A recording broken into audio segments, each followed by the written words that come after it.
Hey everyone, welcome to another video.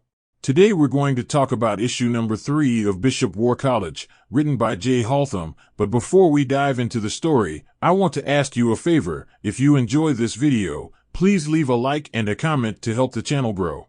So with that said, the issue begins with Bishop encountering his alternate self from a different dimension. Now at first glance, the two appear vastly different, for our Bishop is battle-hardened and prepared for anything, while the alternate version is similar to a professor and has never been in a battle. But despite them being the same person, our Bishop couldn't shake the feeling of unfamiliarity, because when he looked at his alternate version of himself, it was like looking at a stranger.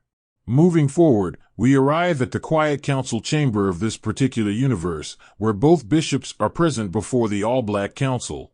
So to easier facilitate communication, this version of Charles connects everyone's minds, enabling them to share each other's memories in a short span of time. So as our Bishop learns about their history, they in turn learn about his experiences of the wars and chaos throughout his history. After everything was said and done, the council was left wondering how anyone could possibly endure a world filled with so much pain and cruelty. Additionally, in a casual remark, this iteration of Nightcrawler highlights how Sinister remains a jerk across all universes. So with that said, despite the overwhelming amount of information, Bishop remained focused on one thing, which was finding his friend Tempo, whose powers had brought them to this universe in the first place. However, to Bishop's surprise, in this universe Tempo went by her human name, Dr. Heather Tucker, for this version of her was not a mutant. So after Bishop's shocking revelation, we switch back to our universe, Earth 616, where we find ourselves aboard the Orchis station, the Bloom, with Moira overlooking the Earth while conversing with Phylong, who, on a side note, is a member of Orchis who is currently featured in the Invincible Iron Man comics, fighting against Tony Stark. So with that said, the two discuss their lack of communication from the Strucker twins down on Krakoa, particularly regarding access to the prison known as the Pit. For the Pit is where the council keeps the mutants who breaks their laws, but little does Moira know, the Pit no longer houses Sabretooth and the Exiles, because after the conclusion of the Sins of Sinister event, 5 members of the council are now in their place, for Charles, Exodus, Hope, Emma, and Sinister is now down there.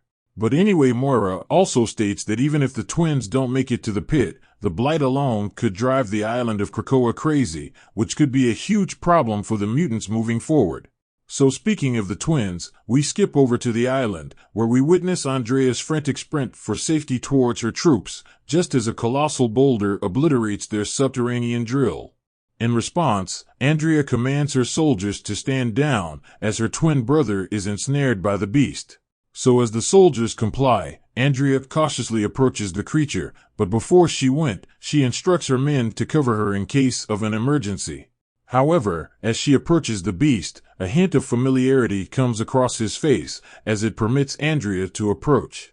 Now with Andrea and the beast face to face, she takes out a gas grenade and tosses it on the floor, and immediately put on a gas mask as the effects knock out the beast before her, splitting it back up into 3 different people. So with the threat over, Andrea quickly grabbed her brother as her soldiers took the other 2 mutants into custody. So once the enemy was far enough away, Wrongslide emerged from the rubble, for he was covering several of the students, which protected them from being taken. So with them safely out of dodge, the 4 contemplated what the twins could be up to, for they correctly assumed that the bracelets the twins were wearing are what kept them from being affected by the Blight.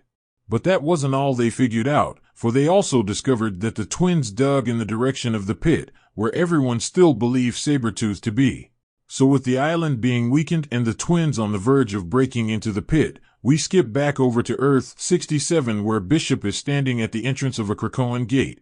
And before they enter the gate, Destiny calls for a word with our Bishop alone to tell him she understands that she doesn't know him, and the threads of time are difficult to read, but something does stand out, for she foreseen something dark coming for Bishop and all he loves.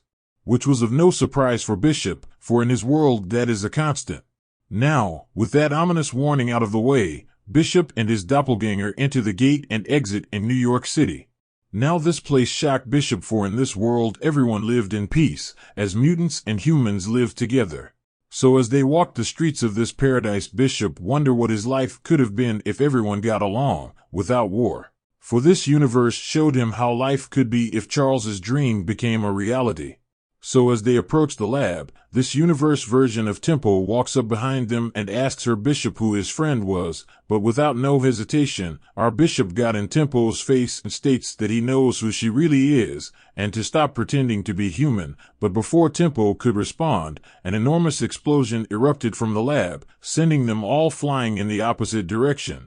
For the Human Liberation Front, donning Iron Man-like armor, emerged from the flames, declaring their mission to bring down all mutants and elevate humanity instead. So with that said, issue number 3 of Bishop War College comes to an end. So down in the comment section below, let me know your thoughts about this issue and what predictions you could have moving forward.